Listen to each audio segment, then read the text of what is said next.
Hi, everyone. We are in our second session of our visual and performing arts presentation with the fabulous Laura Young, who is here to discuss all things performing arts this time. This is a joint venture with for the non-traditional community with iLEAD, that's me, and Sage Oak folks who have decided to do this together with us. So I am going to hand it over to Laura and we will go from there. All right. Thank you, everyone, for having me and for taking time out of your day. So last week we did the visual arts. I know the screen says visual and performing arts, but today we're focusing on the performing arts. So last week was visual, this week is performing. But as always, if anybody has any questions, we have a Q&A. I'm going to be speaking for like a good hour. And then we're going to have Q&A afterwards. And something that I do want to say at the beginning is that this presentation is non-denominational. So I can get through the entire presentation without talking about where I work. I know that a couple of people know the school where I work, and sometimes in these presentations, people will have questions about the school where I work. And so in this presentation, I'm actually not talking about the school where I work. If you do have questions that are specific to UCLA, then my email address is going to be at the end of the presentation, and you can email me and I would be happy to answer anything that is school specific. But for this one, I'm going to be speaking more broadly about what it's like to go through the college application process as a performing arts student, and just some general things to keep in mind and some dynamics to be aware of that hopefully will be helpful to you. So I'm just going to go ahead and get cracking. So what I usually like to do is start at the end, because typically in counseling, the questions that I get, so this is sort of the roadmap of what we're going to go through today. We are going to start with, what are you going to do with that degree? What kind of school would be right for me? And what questions can I ask to figure out what I want? How do you approach the audition? How do I write an artist statement? And then we're going to go into Q&A. So I want to talk about what are you going to do with that degree first, because this is a question that comes up. It usually is a question that comes from the grown-ups and sometimes from the students who hear it from the grown-ups, because what we hear, this is what we see every year. We see yearly reports on, here are the college degrees with the worst return on investment. Return on investment, or ROI, is a financial term. So if you invest in something, like if you use money to further an experience, to have an experience or further an experience or gain training or what have you, then the expectation is that you're going to be able to do something with that experience and that knowledge later. So the investment is college degree in the arts, and then the return is supposed to be lucrative job. And so we see this every year, and the messaging is you can't make money doing the arts. The training and the degree is irrelevant. It is not rigorous. It is not sensible. It is not realistic. You are going to be marginalizing yourself. These are irrelevant skill sets. The only way to be successful is to be famous. And if you're not famous, then you're just going to go to the basement. Like, there's absolutely no in between. There's no other way to make money. You either have to be famous or it's the basement for you. So I'm going to talk about the money part, because ROI, all of this data about if you get a degree in this thing, then this is the ROI, or if you get a career in this thing, then this is the ROI. The ROI data and that earnings potential is calculated primarily off of people who work 9-to-5 jobs, and their earnings are reported by their employer. So overall, all of this employment and career data and graduation data is all about like not 9-to-5's 40-hour work week. how do creative workers earn money is extremely irregularly, which is not a 9 to 5 or 40-hour work weeks. So when you're dealing with a group of people, over 80% of working creatives are polyoccupational, which means they earn money across disparate employment sectors. 47% hold a second professional occupation that requires college training. So this is doctor, this is lawyer, this is educator. 62% of artists have a college degree compared to 35% general population. 30% hold other work in education and health services, and 78% are or have been self-employed. So the source for this is the Strategic National Arts Alumni Project and the National Endowment for the Arts. So when you have a whole group of people who have a changing workflow and are polyoccupational, which is a much nicer way of saying working multiple jobs, which in the framework of a 9 to 5 sounds horrible. Like you work 40 hours a week and then you go do another thing, but that's not usually the case. Time is much more flexible for creative earners. So they might work part-time here, part-time there, part-time here. They're very entrepreneurial. They're very well educated. So these are people who are going to work really hard at avoiding a 9 to 5. So here is a sample profile of a polyoccupational creative. So this is a friend of mine. Most of my friends are creative workers. Here is one, and this is the way that they earn money. On a yearly basis, they're earning about $50,000 a year as a freelance photographer, about $80,000 a year as doing marketing and graphic design, and about $40,000 a year doing studio management for a creative studio. And what the ROI does is it takes all of their money and splits it out by occupation. So the photography money gets put into one category. The marketing and graphic design gets put into a completely different category, and the studio management money gets put into a completely other category. So when you add up their photography money with everyone else's photography money, it's not going to look like a lot. And the assumption is that whatever that average salary is for a photographer, that's going to be a 40-hour a week income, when there isn't this context around that position being like, hey, wait, like this is an average. This is what an average, if somebody says they're a photographer, this is the average of what they make. And also they're probably earning money someplace else, because we have this data that says 80% of working creatives have multiple streams of income. So this isn't the whole picture. That's not said anywhere. Now, when you take my friend and put all of their money together, this is what happens to their money. So that's not a bad living when you have a total gross annual income of $170,000 per year. That's nice. That's like, that's comfortable. That's something that you can work with. And these are all of the non-famous people. So I want you to think about a movie. Who is the star? Who is the person's face on the billboard? So who's sort of guiding this aesthetic? And then I want you to think about the credits and all of those people. That's the majority. So those people are the regular people, and those are the stories that are missing. So the architect who draws comics, the graphic designer who teaches life sciences to pre-med students, the attending physician who keeps a painting studio, the law school dropout who runs a fashion design label from his garage.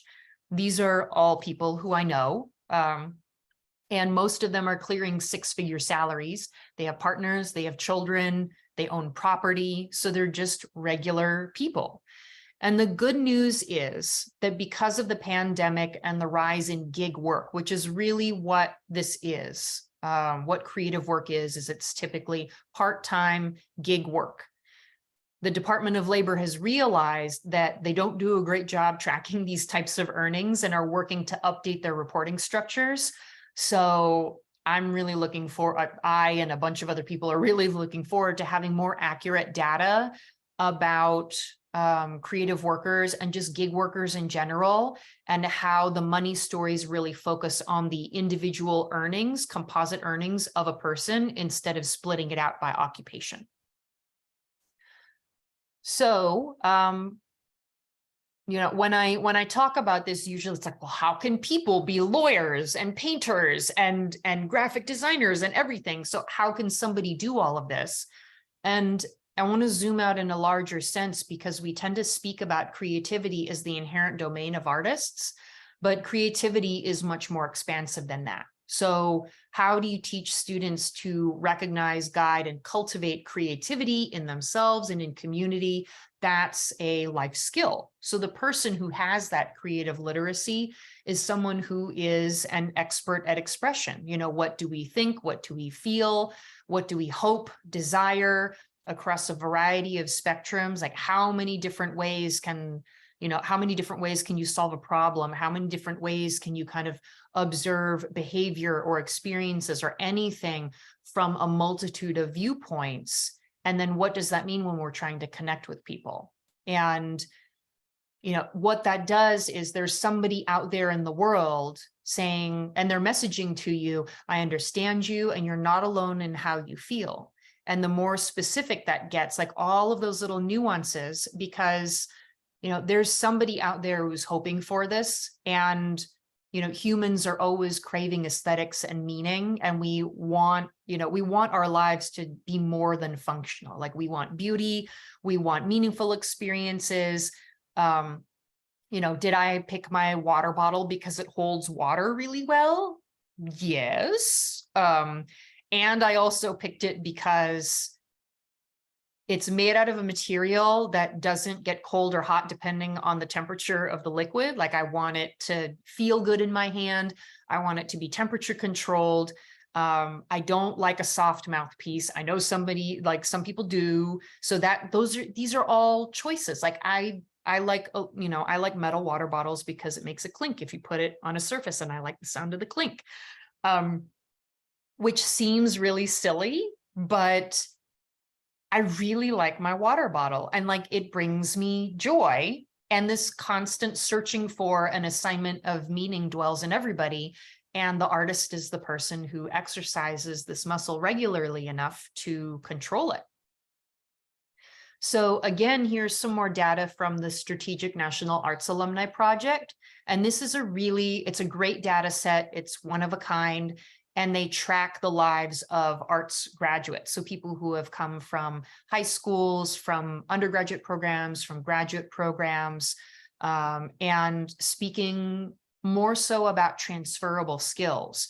So when arts graduates are saying, yes, like these are all responses that are, I really feel very strongly that this is what my arts education taught me.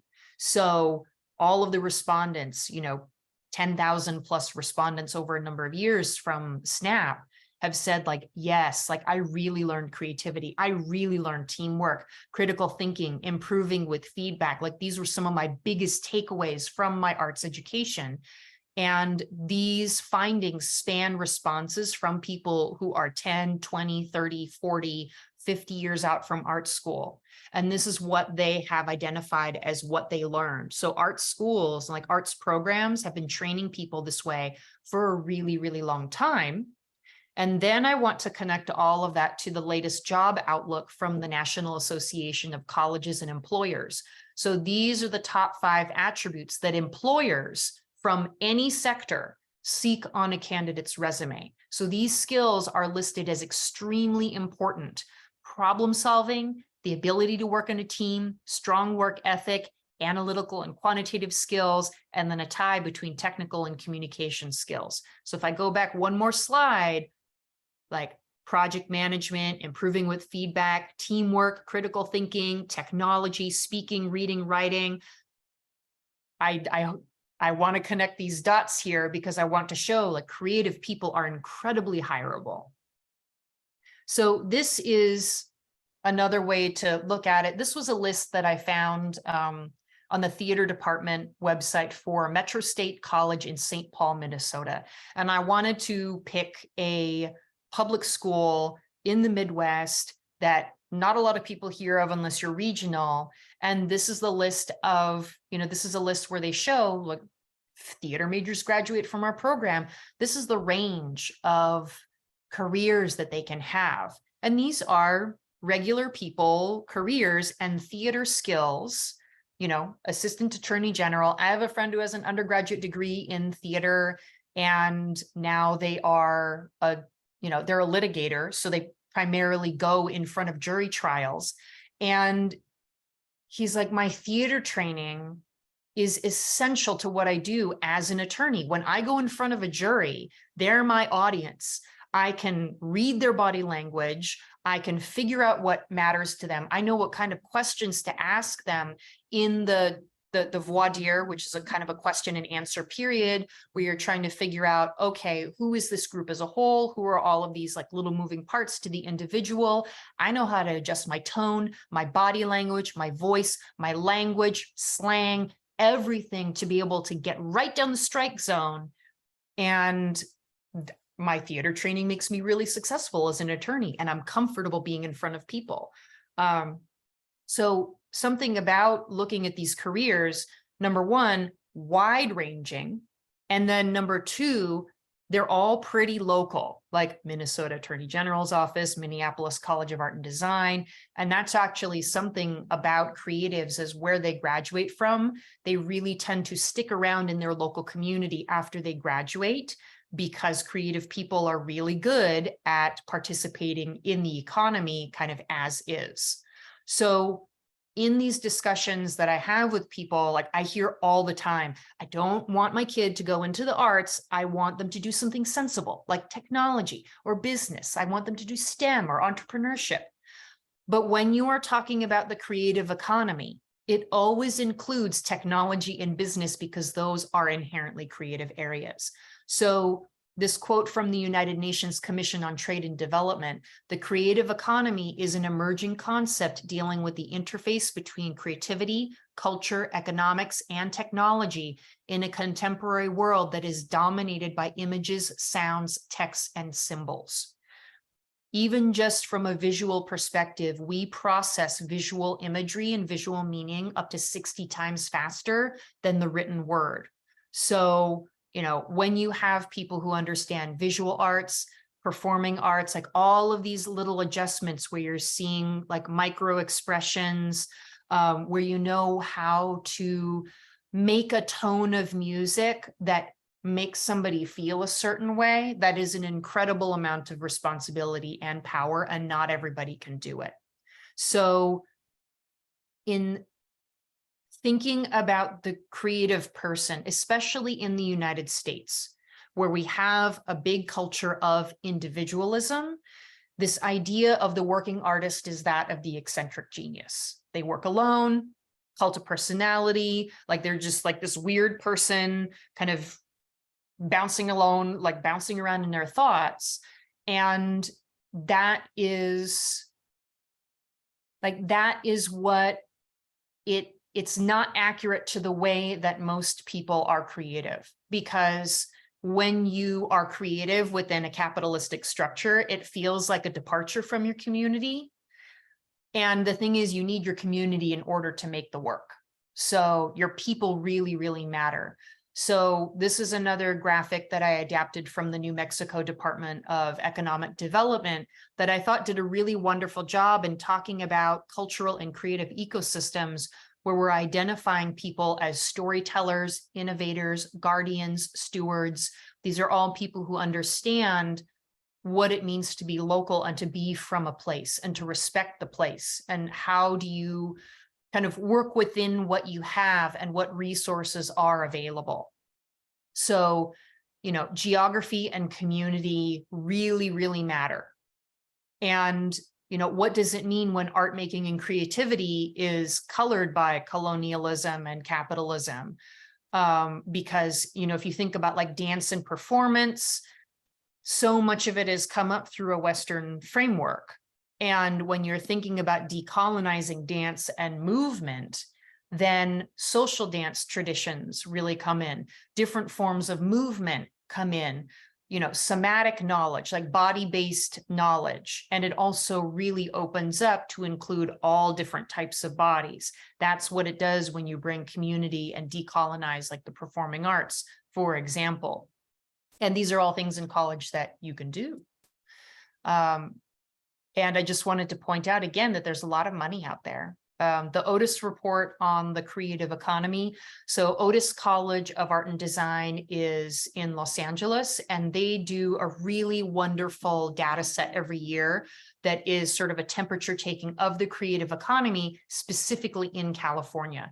And even though they're a visual arts school, they also, now at this point have gotten enough funding so that they can do the entire state of California and also cover performing arts areas as well. It's really wonderful to look at. And when you're, the California's creative economy, we are the 5th largest GDP in the world, the state of California, not just the United States, but the entire world. So there's a lot of money, a lot of capital coming out of our state, and it is a really healthy creative environment. And our creative economy in this state has rebounded faster in COVID after tourism. So this is a really significant place. And as long as we are talking about storytelling and interpreting, if you have not heard about Joe Rohde, I would like to tell you about Joe Rohde because he recently retired from Disney and for a long time was arguably the most famous, kind of most recognizable employee at Walt Disney Imagineering. His title was something like Senior Vice President Creative, which sounds very important, but actually what do you do? And what he primarily did was do a lot of research and development and execution of experience design at theme parks. So, he travels all over. The big earring is all of these little trinkets that he's gathered from his world travels. And this is an older picture, like now the thing rests on his shoulder. And when he's talking about building the teams of people that he wants to work with, he's like, I got to hire everybody from everywhere. I need the theme park, the people with the BFAs in theme park design to understand that part of it. And then I need engineers, I need architects, I need historians, I need political scientists, because I need people with specific knowledge in all of these different things. If we are going to be creating an experience that is for everyone, then I need everyone on my team. I need people on my team where if I say, we need to make this part of the jungle over here in this exhibit look De Chirico-esque. This is De Chirico. He was an Italian Greek surrealist painter. And De Chirico said, what is especially needed is a great sensitivity to look upon everything in the world as enigma and to live in the world as an immense museum of strange things. So for all of this talk about, STEM and business and STEM and business, you can make money right away. Yes, you can. And also we have data from the American Academy of the Arts and Sciences that says liberal arts grads catch up with STEM and business grads. So they might have a lower starting salary, but they pick up and they catch up in like max 10 years. And in the meantime, they report a really high level of job satisfaction. Arts and humanities graduates are among the happiest generally. Like if you have a degree in that area, then you are very happy, which I think really I think it matters. So again, creative people know how to bring people to the conversation. They know how to synthesize all of these different relationships, imagine possibilities, highlight and support existing assets. They know how to prototype, experiment, build momentum. They really kind of know and love place, and they support and celebrate unique and important strengths that are already there. So, and then I want to talk a little bit about job automation as the last thing, because everyone's very concerned about artificial intelligence. There is literally a website called willrobotstakemyjob.com. And I invite you to all go on it and plug in what you think that you're interested in and see if robots are going to acquire it in the near future. And even though the majority of what kind of artificial intelligence information that I encounter is, it's a lot of AI artwork and it's a lot of AI writing. I see a lot of that. And also I'm not afraid of it because at the end of the day, if you are a creative person, the arts are robot proof because they require a high level of expertise, which means a great comfort with unpredictability. And artificial intelligence is the opposite of that. It's an aggregate it's sort of this mindless aggregate of things that they collect from, the internet. And So does, I mean, surgery is actually really similar. So medicine is similar. You know, robots can perform an appendectomy, but a human being is the one who has the ability to suspend judgment out of respect to the individual in front of them. And so they're the ones who understand consciously, this is not a time to go on autopilot. This is a person in front of me. Their unique needs are critical. So that adjustment outside of the algorithm to actual people is what artists can do. So, you know, artificial intelligence is really, really not perfect. This happens a lot. Artificial intelligence has a real problem with hands. So if you see a lot of AI generated artwork, look at the hands and look at the arms. Look how many arms. You'll see it. And so my sort of parting thought on that is that nobody wants to see robots perform Hamilton ever. So I just want to be on kind of the same page about that as we move forward. So now that we are, I'm going to talk about choosing the right fit school. So there are several different types of institutions that distribute arts education, and I'm going to go over what they are and how they're characterized and what kind of students might like them. I'm going to start with four-year colleges and universities. So these are schools that are public and private. They're going to have a broad-based liberal arts curriculum. So these are the schools that have all of the majors. And so if you are the kind of student who is a creative student, you're like, yes, I want to have a creative major, and I get a lot of inspiration and kind of momentum and interest if I take classes in other areas. So, you know, you might want to double major or minor, you know, music and astrophysics, theater and psychology. Some programs will allow that. If you want to switch majors, you can. So if you come in as a, you know, if you're coming in as a music major and you think you take a microbiology class and go, oh, I love microbiology, and then you can switch into microbiology and without having to uproot and like leave the institution. And if you just want like a college experience, if you want clubs, if you want Greek life, if you want sportsing, if you want all of that, and you get a lot of energy and meaning from that, totally fine. And some schools do have professional programs. So with these types of schools, this is where you're going to find the most range in performing arts majors. Some might have auditions, some might not. There are schools that you just kind of get admitted to via primarily, you know, a general academic review, like a regular college review, and then you can take classes and then you can declare the major once you get in. So there's something for everybody.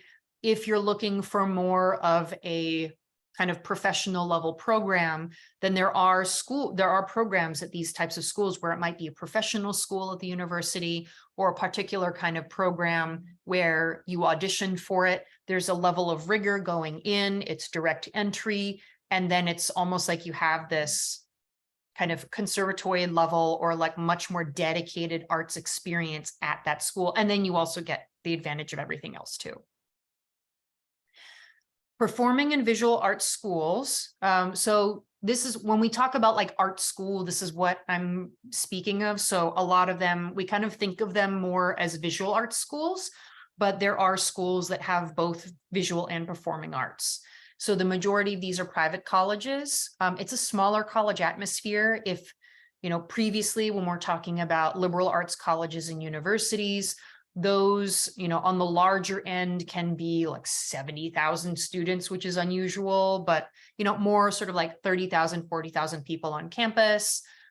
Here, the largest are going to be a couple of thousand, smallest, a couple of hundred. So much, much more compact.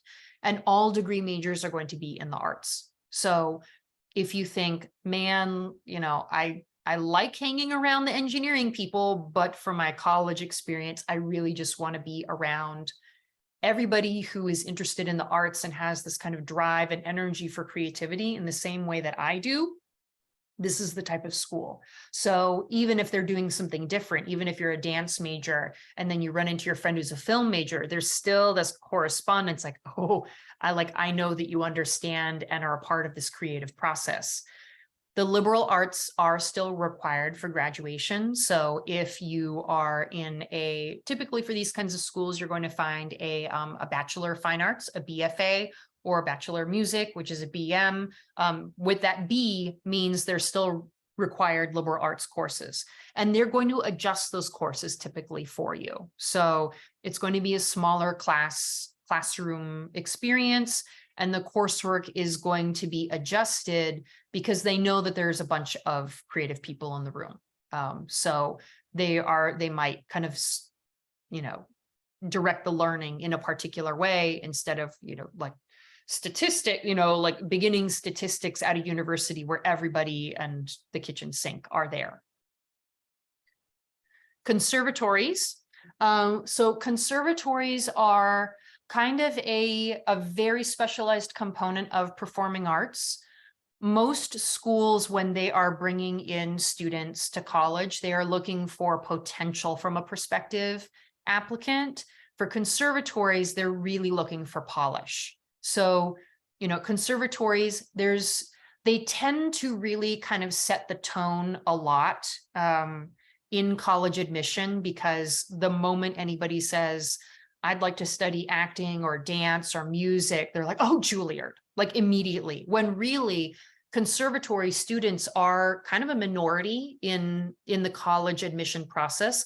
The majority of students do self-select or are recommended by private instructors. So very high level performers typically are interacting with private instructors. Those private instructors often have, they have their own opinions about where their students should go. They might know instructors at certain conservatories. So there is this like pipeline issue, which, may or may not be useful, but it is something to keep in mind. This is a situation where if I do meet a conservatory student who is thinking about going to conservatory, I will ask, are you studying with a private instructor? And then I really encourage them to please talk to your school college counselor, or if you're working with an independent counselor, have everybody talk to each other, because then you get a bunch of people who are very interested in your advancement as a performing artist, and you have all of this knowledge together about the actual college application process and how it interacts with the audition process. These schools may or may not always grant baccalaureate degrees. So the B, sometimes they have something called an artist diploma. So that's something to look for. So it's a very directed education in the performing arts. Community colleges are an option. So these are for students not yet ready to enter the rigors of a competitive arts-based program. If you need a little bit more time to build or expand on arts knowledge, if you just need a clean slate from high school, if high school if the coursework didn't work out, or if you had other factors making it difficult for you to kind of put your best foot forward academically, which has been pretty common in the past couple of years. Or if you need to save money from, completing lower division coursework, community colleges can be a fantastic option. For performing arts in particular, and this is advice that I give anybody, but knowing where you want to end up is really important. So if you have a destination school in mind, speak to them about transferring and how they treat their transfer students.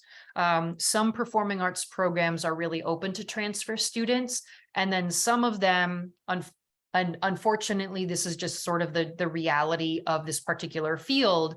You might find that ask them about their transfer rates, because often there is a place in transferring from community college where the destination program, they want you to be performing at a level that is equal to, more or less, to the students who've already been in that program for 2 years. So there can be this expectation. So make sure that you know what that expectation is, so that you're not surprised and you can keep in touch with them and keep on track as you move forward.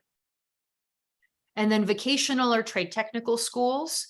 So with these, they tend to show up a little bit more on the visual arts side, but if related to performing arts, these are schools that sometimes are, turn up very popular for like music editing, or like sound engineering.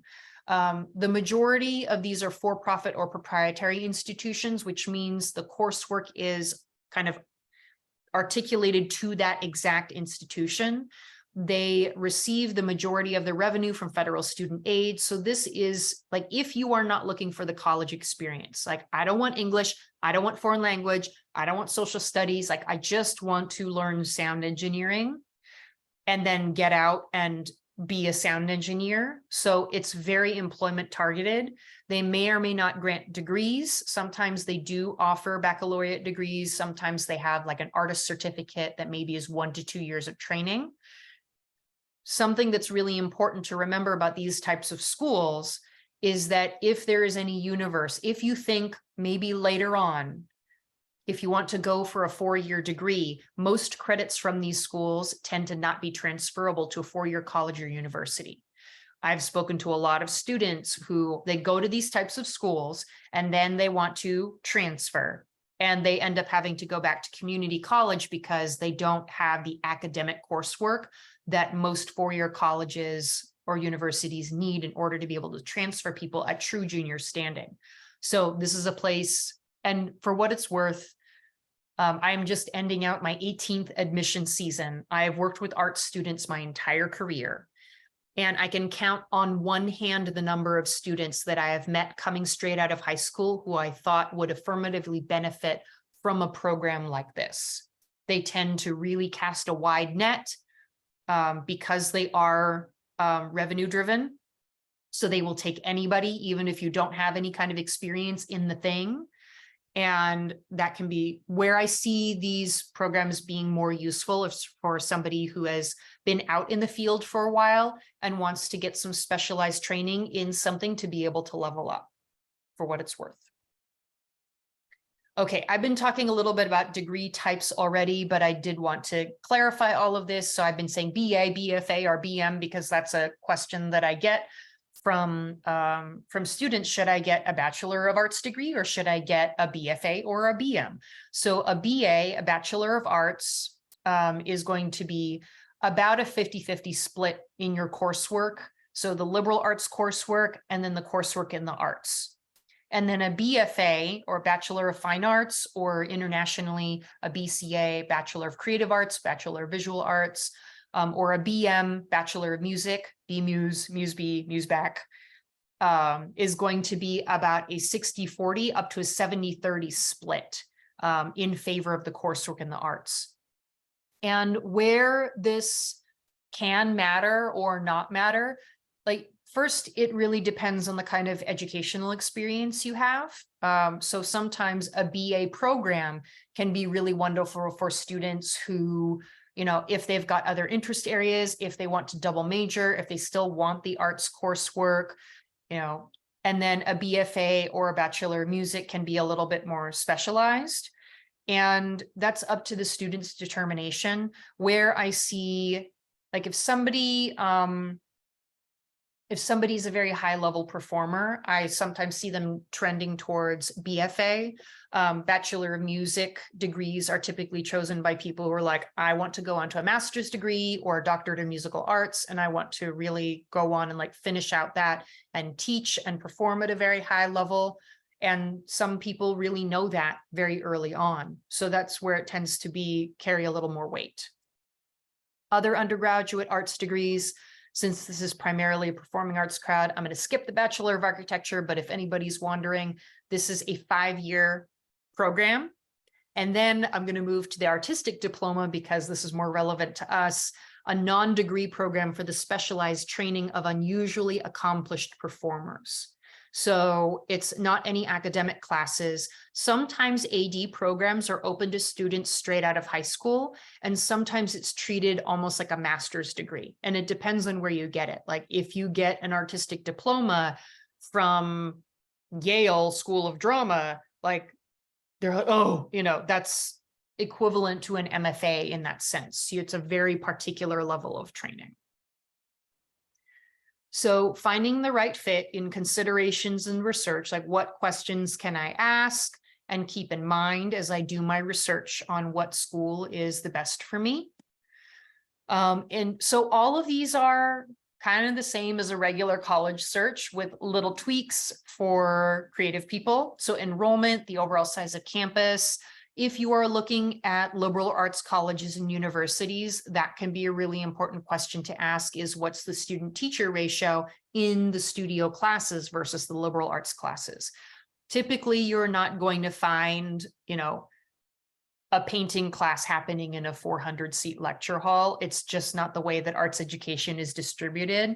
But it is, it's important to hear, if Communications 101 is a 500-seat lecture hall. And then when I go into my music classes, I am having one-on-one, like once a week classes with my professor and having directed training.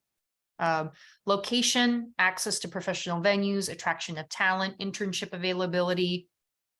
There's this sort of immediate flocking to the larger cities like Los Angeles, San Francisco, Chicago, New York, for performing arts opportunities, but don't discount the kind of smaller atmosphere, maybe the suburban or rural campuses as well, because they often will have opportunities that may not be available because there's less people to do them.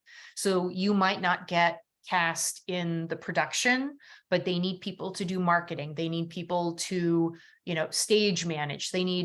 And all of those experiences are going to make you a more multidimensional kind of a person once you move into the larger art markets. And schools will often have very strong relationships with those larger art markets. So you don't have to be in like a big bustling cityscape, like Los Angeles or New York in order to be able to get these kinds of opportunities. So in terms of facilities, access to spaces, research resources,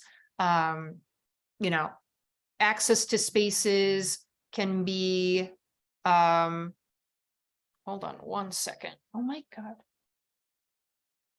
Sorry, I've got,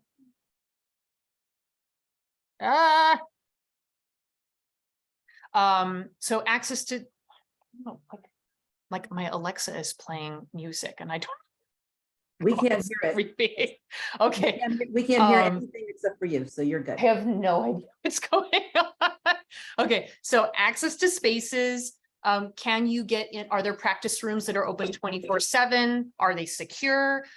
Research resources. Not everything is online. Oh my God, I'm gonna go turn it off. Hold on one second. I'm so sorry.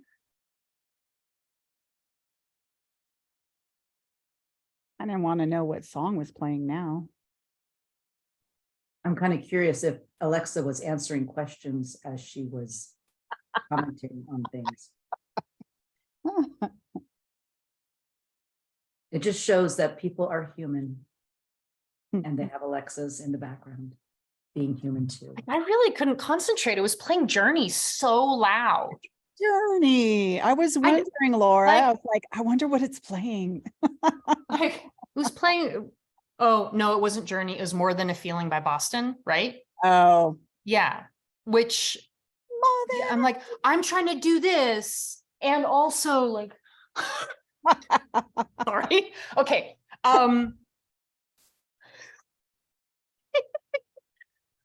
I gave a presentation the other day and with a couple of students, and one of them was like, oh, there's a cockroach running across the floor. And now that's recorded for posterity. So that's what I'm thinking about.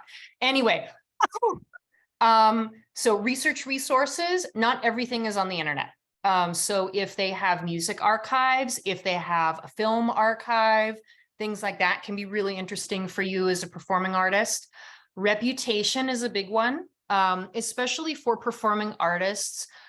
You often choose your institution based on like a person that you're going to work with.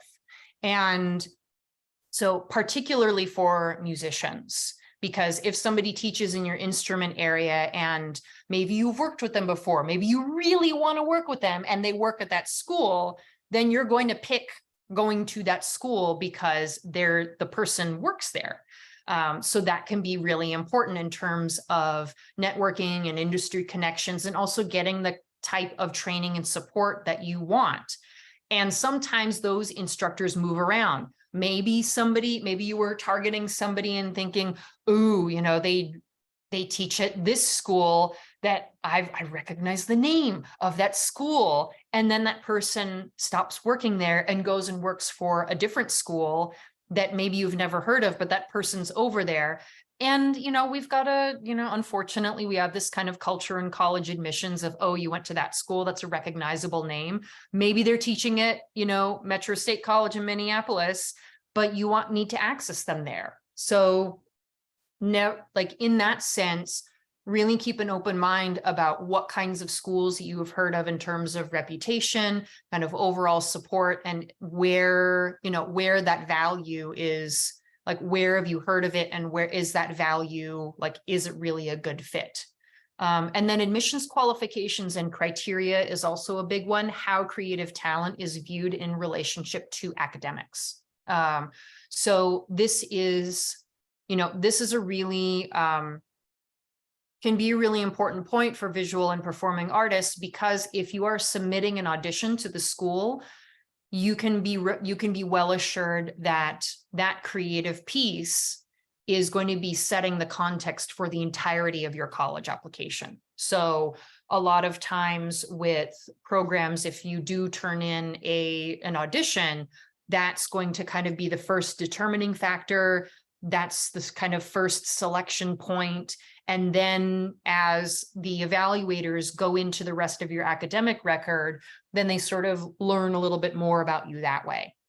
So what usually happens in this sense is if you're applying to a program that is a baccalaureate degree, whether it's a BA, BS, BFA, BM, what have you, you know that there's going to be academics involved. So this is where people always look at your grades. So if an evaluation team is trying to decide between two students and that school has a 2.0 minimum GPA requirement, and they're looking at a student, one's got a 2.5 and someone's got a 3.5. If the audition is kind of feeling about the same and the students are reading in terms of like the audition, the artistry, like maybe we need like a gender or a race or ethnicity balance, like in a performing arts program, like we need a lot of diversity in terms of like where these students are coming from, their identities. Then here are the grades. They're probably going to go with the student with a 3.5 because that's an overall indicator of success in a classroom environment. That being said, both students meet the minimum GPA requirement. And if they're like, oh my gosh, the student with the 2.5 is incredible, like we love them so much, and the 3.5 is like, they're solid, they're gonna go with 2.5. So this is a place where like try to support the academics as much as possible. We certainly, we certainly do understand that how you can, like your relationship to academics in terms of how they are taught and also how much time you have, because being creative takes a lot of time. Like sometimes you get a B instead of an A in a class because you're in rehearsals for 5 hours a day, and that impacts your time. I'm sure that most of you are in this kind of a situation because you need some more time and flexibility, but there is that understanding there that creativity does take a lot of time, and sometimes that does impact your academics. So just be aware of it, kind of be aware of all of those moving parts together, and just try to skip the D's and the F's as much as possible. All right, so more ways to research. The cool thing about performing arts programs is that you can see a lot of student work. It's really different than if you were thinking about going to school to study political science. Like, how do you get to see current students political sciencing? You actually get to see this. You can see student work, performances. A lot of programs have a tremendous amount of like visual information on their websites to represent like what you're going to be doing on a day-to-day basis and who your community is going to be. You can speak to admissions counselors. If you're looking at liberal arts schools, then you can ask, is there somebody specific to the arts? Because sometimes there is somebody who's particularly knowledgeable about that process. Attending info sessions, live and virtual. if you've got any kind of, sometimes this is actually a space for people who are interested in like technical theater, because there is a visual element. So if there's a portfolio review for performing artists, speaking to instructors, taking sample lessons, a lot of music programs, there's a culture in music programs where they will do this. So you can have like a half-hour sample lesson with your instrument area person and see if you like them. Visiting classes, going on campus tours, and then if you really want to jump into it, pre-colleges and summer programs.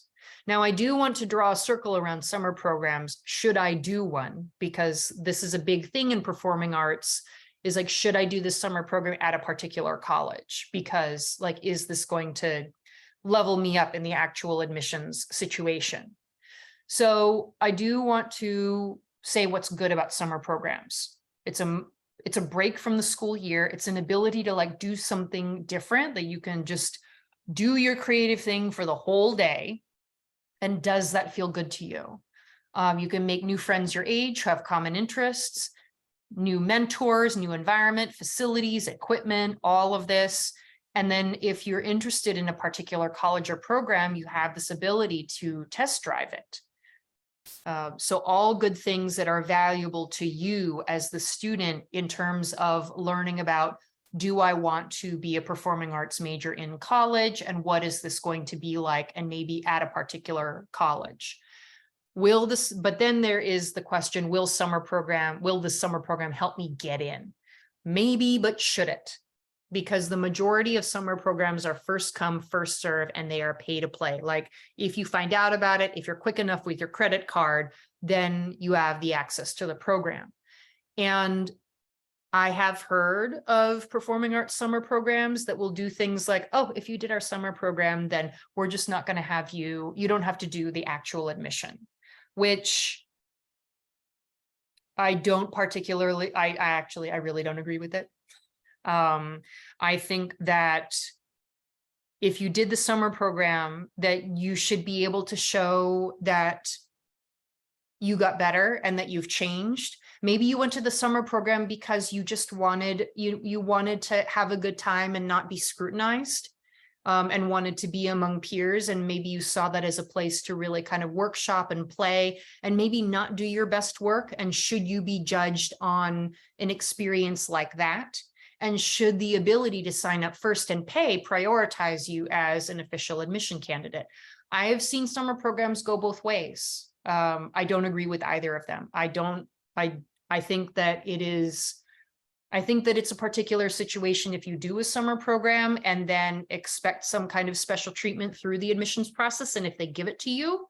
And then also, what if you did the summer program and it's the same people who teach during the year, and despite you actually auditioning for the program, they're like, well, I saw them in the summer program and I don't think that they're a good fit. And that they bring that bias into the whole situation. So I would question it. If you have the ability, I would ask, our summer program students given audition priority or some kind of noticeability in the process, and really be critical about that. What do I think about summer? I think that you should look up Italian teachers' summer homework.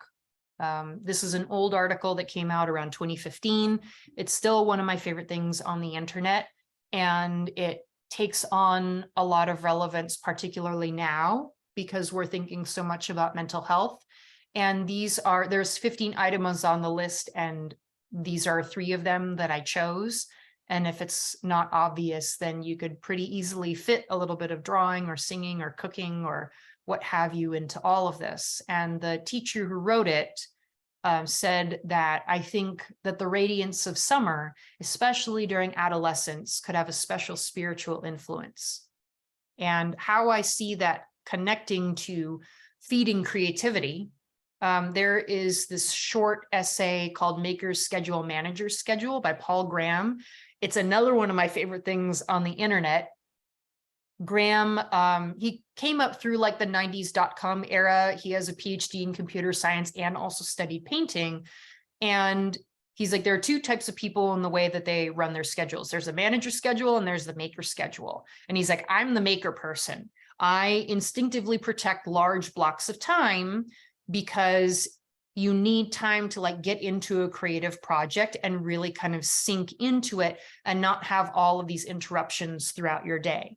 Like there are some people I know who work on a manager's schedule, and like I would quit my job if I had to work a manager's schedule, because I know so many people who work a maker's schedule. And this ties into the earlier bit about creative people not wanting to work a 9 to 5 because they want more autonomy over their time. And that feeds their creativity. I mean, Graham specifically talks about this essay.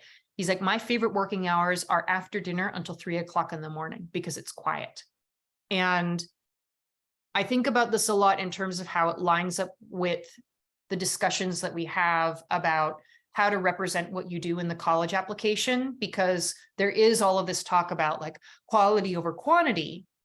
But at the end of the day, college applications still are really biased towards showing your time in a manager's schedule. And creative students end up feeling like they're not doing anything because they manage their time differently. Like I read for hours, and then reading is kind of the only thing that they feel is going on. So this goes to being aware of executive function and how do you talk about how you spend your time. This is Octavia Butler. She is a science fiction writer. She is from California, and when she was establishing her writing, she worked a lot of menial jobs. She was a dishwasher. She was a potato chip inspector. And the thing is when she was inspecting potato chips, she was writing in her mind. And then when she went home, she actually wrote it all out. So for creative people, you might be sitting and kind of like sitting around and like thinking and doing nothing, but you're never doing nothing. She certainly wasn't. And I don't think any of you are. So, you know, if we have parents, we have guardians, we've got grownups, we've got teachers in this room. So I want to connect to that discussion. Like, do you think that the word teacher represents everything that you do as a teacher? Do you think that parenting encompasses everything that you're doing as a parent? All of the responsibility, all of the awareness, all of the flexibility, the multitasking, you know, the problem solving, everything there is a parallel discussion to what a creative person actually does. Like you're never, you know, even kind of clearing your mind and feeling blank is an active space for a creative person. So how do you, you know, like you dance, but then what goes into all of that dancing and how do you talk about it? All right, so performing arts auditions. Well, I got to hustle because all of I got distracted by Boston. Okay, so what do I want to show? And I am deliberately using what do I want to show as language, because people will say to me, like, what do you want to see in the audition? And I want to switch that a little bit because I want to put the power back in your hands. This is a conversation. I know it doesn't feel like it's a kind of an equitable back and forth, but ultimately it is. And I think that having the mindset of what do I want to share with this community is a much better way to approach it. And I hope it reduces some stress and that feeling of, you know, like I've got to be a certain way or do a certain thing that's going to like make me stand out. Like you yourself are going to stand out by being aware and being present and really rooted in your talent and in your identity, I think. So for performing arts, before we actually get into the audition part, pre-screenings are something that happen in performing arts, and they're kind of becoming a little bit more commonplace. So pre-screenings have been fairly common in the classical music world for quite some time, and now they've sort of expanded out into acting, musical theater, and dance. They're distinct from video auditions. The same preparations might apply, but the purpose of the pre-screenings and then the actual video auditions are a little bit different, because pre-screening is like they ask for videos of you performing really soon, like October, November, And then they watch those pre-screenings and then they invite you to a live audition or a video audition or what have you, like an actual audition. So this is, traveling and coordination and multiple school dates, like going to live auditions or even juggling like in-person or Zoom auditions or what have you. They're taxing for both the applicant as well as the evaluators and the staff. So this is a way to make sure that everybody's time and efforts and money are being utilized in a good way. So if you do pass a pre-screening, you can be assured that your performance level is competitive with the program that you're applying to, and the admissions committee is interested in seeing you audition. So we're going to talk a little bit about videos and remote auditions. This is still getting very much sorted out at this point. After 3 years, like we are still in a pandemic, and a lot of schools have adjusted to videos and like Zoom auditions, and there more schools are offering them, which I think is a nice bit of flexibility. Like one of the few tiny good things that came out of the pandemic is that now people are much more comfortable with technology. And some schools are, and some schools have expanded their in-person auditions to be able to like go to geographic locations so that it's easier for you to get to. With videos and remote auditions, you can look up, you can just simply Google like performing arts college audition tips, and a lot of stuff will come up. Primarily, you want a quiet place with good lighting and enough space, dressing for the camera. So you can look that up too, like how do I dress for camera? And it will give you all these tips, like how to pick a color for you. Don't wear that print. What kind of background? This is kind of tips on like makeup and hair and all of that, and generally like finding a quiet place, if and then coordinating everything. Like if you're recording at home, make sure that like people aren't talking in the background. If the washing machine goes off, or like if your cat walks behind, I don't really mind like the pets walking in and out of the frame. But if they're distracting for you, then you can close the door. So things like that. And then live auditions. Every school is going to give you tips on and like guidelines on repertoire. So music auditions, they'll say this is what you can play for the audition. For acting and musical theater, they will always have guidelines, and it's pretty common across the schools. Dance can get a little bit differentiated depending on whether you're applying for a program, if they require ballet or contemporary or modern or some kind of technique area, then that's something to keep in mind. But generally for live auditions, you want to arrive in good time. So leave a lot of time to get stuck in traffic, get lost on campus. Google Maps still kind of flings you all over the place on college campuses. It's getting a little bit better, but if you can get a hold of an actual campus map and find out where to go, just cover that base. Find out where you need to be, warm up, gather your forces, and get ready. And then in terms of interview questions, because sometimes there's always going to be the performing component, and then sometimes they're going to ask you back and forth questions. And in theater, they say know the whole play.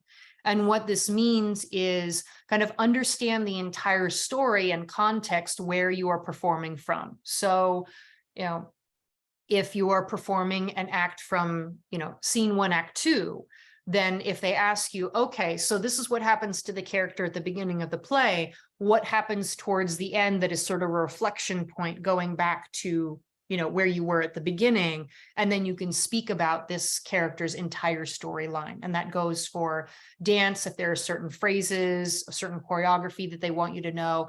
For music, if you're playing one movement out of a piece, then be familiar at least with the other movements. And then this sort of attitude thing, which is one of my favorite pieces of advice from the former artistic director of the San Diego Youth Symphony. And I was in a session with him where somebody asked, like, how should I be? What should my attitude be when I go into a live audition? And he said, kindness and confidence, with this really nice smile. And I liked that advice very much. And then A really important question for what is the parent or guardian role on the day of the audition? In the interest of time, usually I have people enter it in the chat, like, what do you think it is? But that's what it is. It's 0. Sometimes they won't even let you in the building. They paper up all the windows, so you can't see anything. So this is usually for the other applicants in the program, because sometimes, everyone is a little bit, they're excited, they're nervous, they're having their feelings, and sometimes the grownups contribute to that. And they want to keep the day as organized as possible and as calm as possible and really as student-centered as possible. So sometimes they'll just say, give them a hug and then go wait in your car. So that the student is at their very best in that moment, and to trust that. All right, I gotta hustle. Artist statement. I want to talk a little bit about the artist statement. How do I actually write about my artwork? Because this never I get asked about auditions and portfolios all the time, and I rarely get asked about the artist statement. And I think this is really important because, I mean, as somebody, I forgot to introduce myself at the beginning, my goodness. But one of the, I was the artsy high school student. I was taking AP Studio Art. I was the manager of the improv comedy team. I played and competed in classical music up until my senior year of high school. I was competing regionally, and I only had one arts instructor across all of these arts areas ever make me write about my artwork. And I still remember her to this day. Because in all of the other areas, the focus is so much on making and doing the artwork, but then how do you actually talk about it?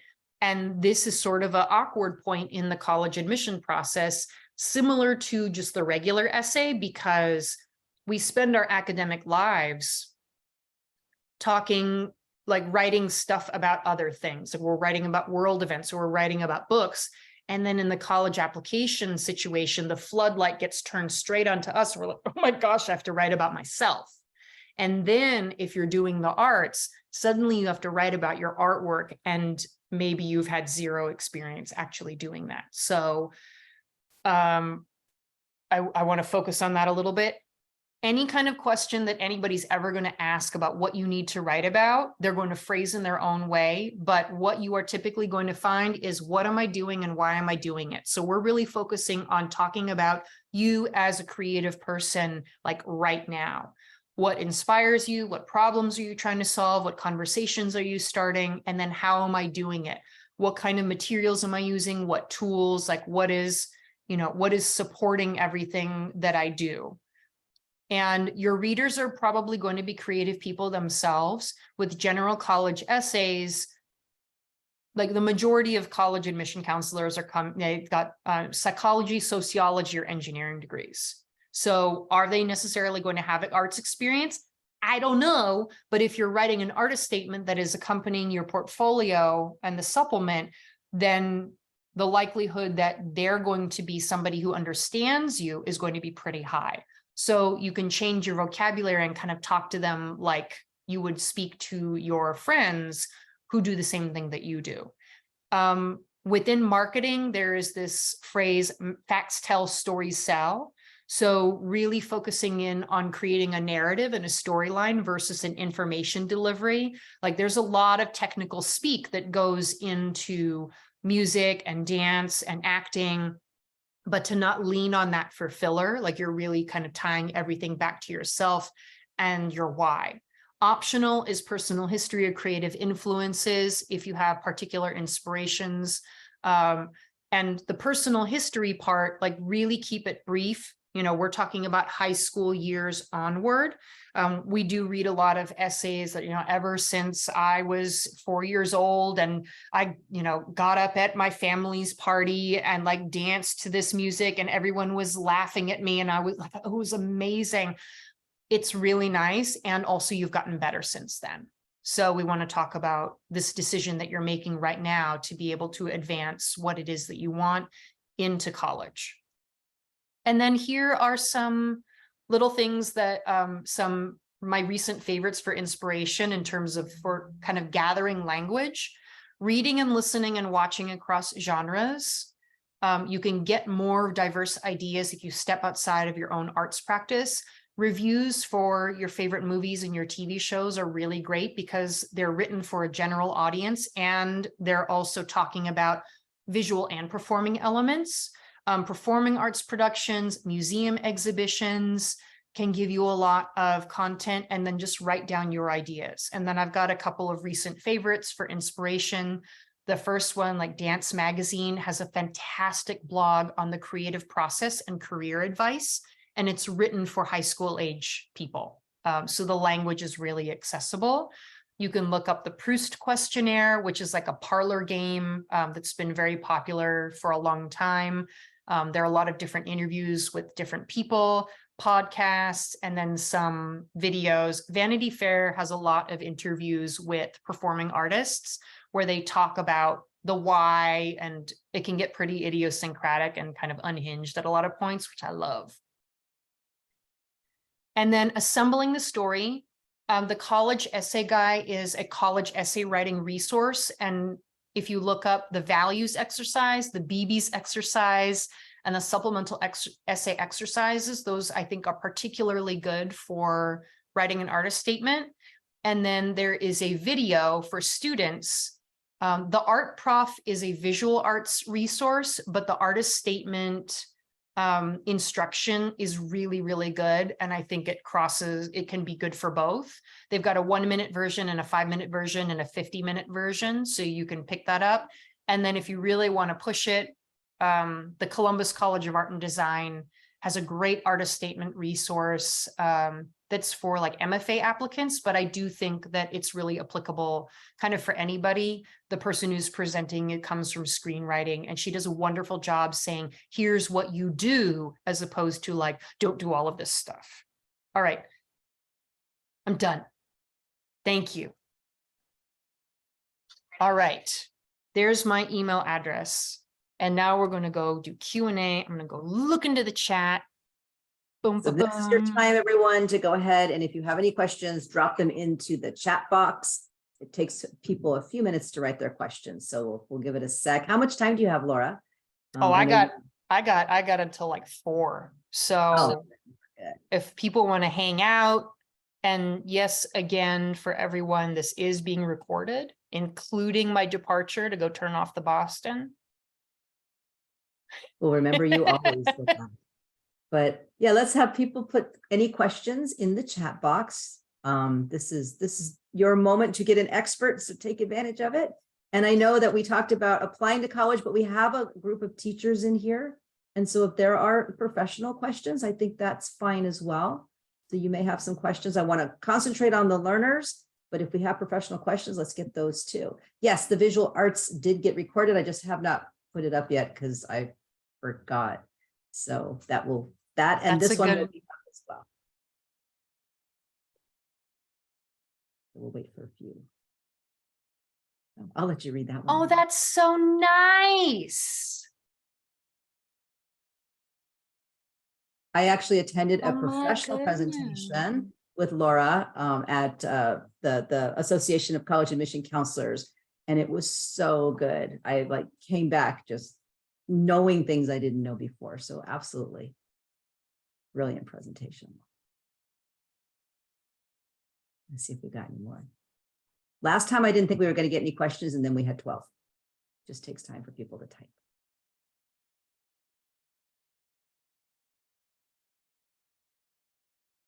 Yeah, if you've got multiple questions, you can send questions over email, or I mean, no, like everyone's kind of quiet right now. So maybe you just ask the first one and we could get things rolling. And these are learner questions. So Dylan is one of my students. Yuki is one of my students. Dylan, go for it. Put your questions in here, but also don't be afraid to email. And looks like Yuki's got a question. Yes, so artist diploma opportunity. So you're looking for conducting in particular. This would be maybe a place to, like, if you're interested in conducting right now, to contact those conducting programs, like the master's degree conducting programs, and say, I'm interested in this now. Like, what would you recommend? Because from what I have seen, usually people who end up in conducting have a instrument area, and that's what they did their undergraduate degree in. And that was sort of their beginning training. So like there was this one time where I ended up in the same room as Esa-Pekka Salonen, and he was talking about, so he's the, I think the former, I don't know, I don't really see orchestras here in Los Angeles, but he was the director of the Los Angeles Philharmonic. And he was talking about, oh, I used to play the French horn and I thought that that was what I wanted to do. And then I would go outside and play the French horn. And I thought that the birds were coming into the trees to listen to me, but actually they were flying away, which is why I switched to conducting. So that's his background. And that's, I think, like, that's my understanding of conducting programs. They might have something, if you speak to those master's programs, then they can speak more about the profile of the undergraduate institutions and sort of the level of training that their undergrad, like their current master's students, like what are they doing in undergrad? So that might help kind of calibrate you a little bit if there's like a master's degree program. So almost in the same sense of how I will tell community college students, like, talk to your destination institution. That might be a really useful place to ask, like, because they might know of conducting programs. Like, I don't have a comprehensive knowledge of conducting programs kind of internationally. There might be something outside of the United States that might really suit you, and people will know what that is. So that's what I would recommend. Is there a good place to find information on musical composition programs, particularly in Southern California? There isn't one place. That would be a situation where you would look up all of, like, you're going to be looking up schools in Southern California. Laura, would College Board's Big Futures website have that kind of information? In terms of the major for composition? Yeah. Well, here in iLEAD, we have SCORE. And so Okay. SCORE allows you to search by major, general music, and then it has smaller majors as well. I imagine Big Futures does. I think one of the dilemmas we have when you search by a specialty within a major is if the school has reported it under a specific name, depending on what that name is, it may actually filter out. And so you may need to go more general and do your homework. So that could be a place where, like, pick one school that has music composition. I'm going to say my school name. UCLA has a music composition major. So you could contact the music composition faculty. They actually do take appointments from students who are in high school. And then you can ask them, like, if you can ask them, like, hey, like, I really want to study music composition in Southern California. Do you have programs or faculty that I should be looking at?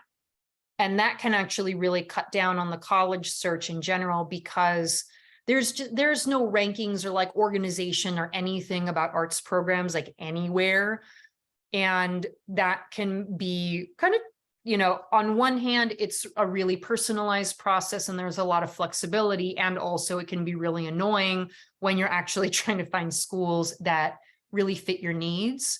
And one of the things that you can do is, hi, like, I've met you, I've researched your program. I think this is amazing. I think that, you know, this would be a really good fit for me. And also I know that I have to be able to apply to other programs because I don't want to put all of my eggs in one basket. And are there any other programs that you would recommend that I should look at? Because we know where all of our cross apps are coming from. And, you know, they better be able to say, like, like, make a suggestion of at least one other school. And then you go to that school and you can ask them, you know, I've already spoken to UCLA. They told me to come speak to you. If there is anything, you know, can you kind of refer me out and kind of help me build up my list, because this is an interest area of mine? Or is this a place, you know, if I kind of expanded my criteria in order to have a more comprehensive search, what else should I be looking at? Should I be looking at instrument areas?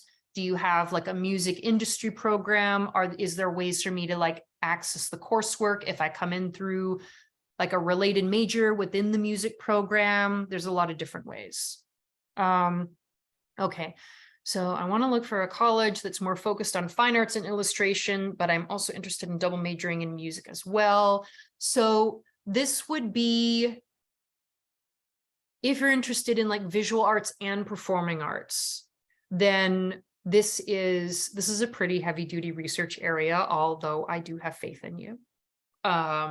Because this might be a place to look for BA programs, like a BA in music and a BA in fine arts, because you might find more flexibility in terms of balancing the coursework. If you're looking at like a BFA in fine arts and trying to do a BM in music, that might be a lot of demands on your time, and it might be really difficult to schedule, because typically if you're double majoring in an arts area, the time commitment is usually what bites people in the butt, because, you know, music rehearsals, hours long in the evenings, cuts into, say, painting time because you need to do your homework for your class that has a crit in 2 days. So a BA program might give you a little bit more flexibility. Or if you want to find a program that will allow you to major, you know, major in arts and minor in the arts so that you can balance a little bit there. Yes, you can find contact information for the faculty members on the UCLA website. So if you go, and this would be, so you, with music programs or anybody in particular, they usually will have their faculty listed. And if they don't have their email like right there, then you can get their name and plop it into the school directory, and you can look up their contact information that way too.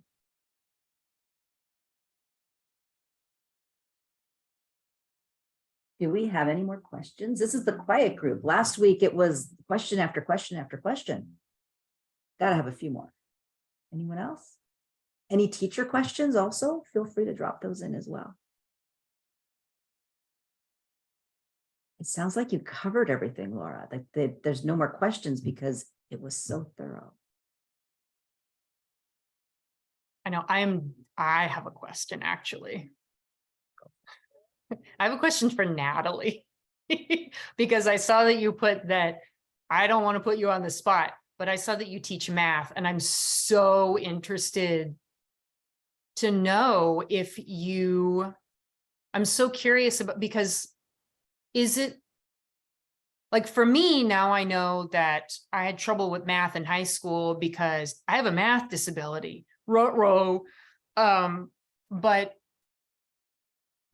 I find that in speaking to students who are creative, it's like, is it a mental block? Is it, they have so much trouble with math? And I've heard from math people that math is like super creative. And I'm just so curious about, I'm like, what is going on? Because like numbers are fun. I know.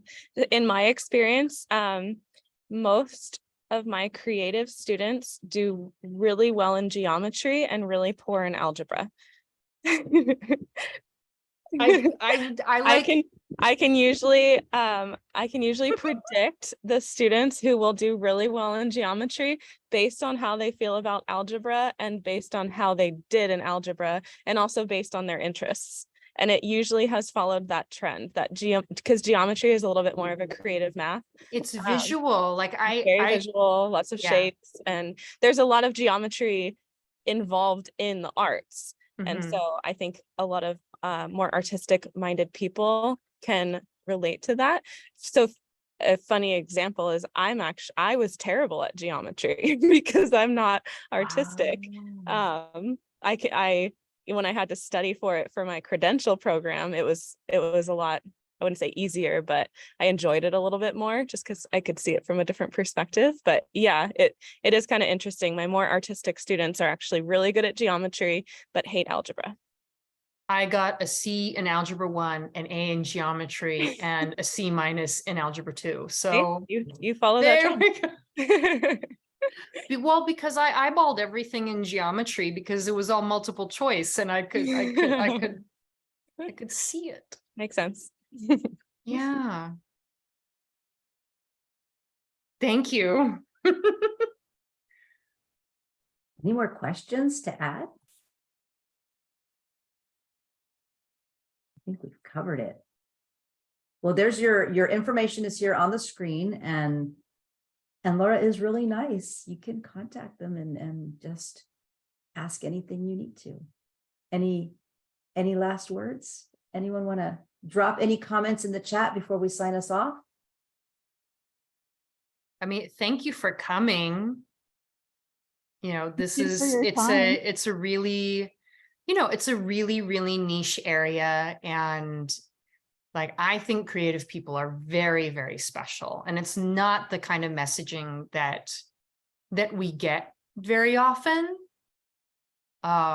You know, I think that you can do stuff that a lot of people can't do, or that they feel like they can't do it, or they literally can't do it. It's just not the way that everybody thinks. And because we kind of end up in a minority, you know, the funniest thing, like, because I've been doing all this like economic research, I've been reading a lot of books written by MBA people, you know, like the 7 Habits of Highly Effective People.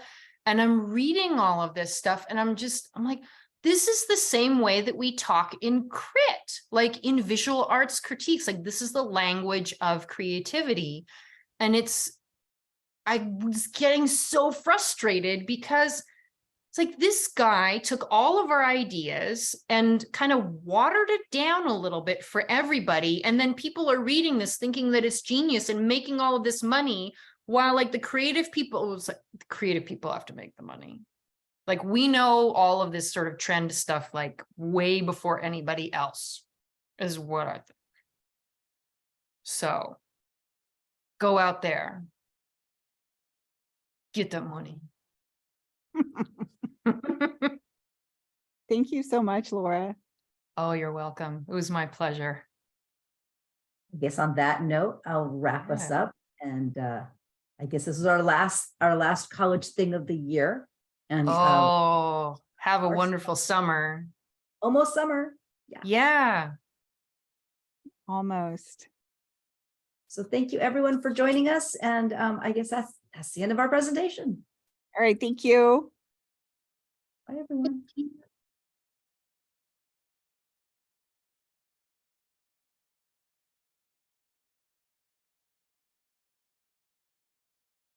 Any more questions from anyone still in here? Let's see. I always wonder if they've like gone off to the fridge or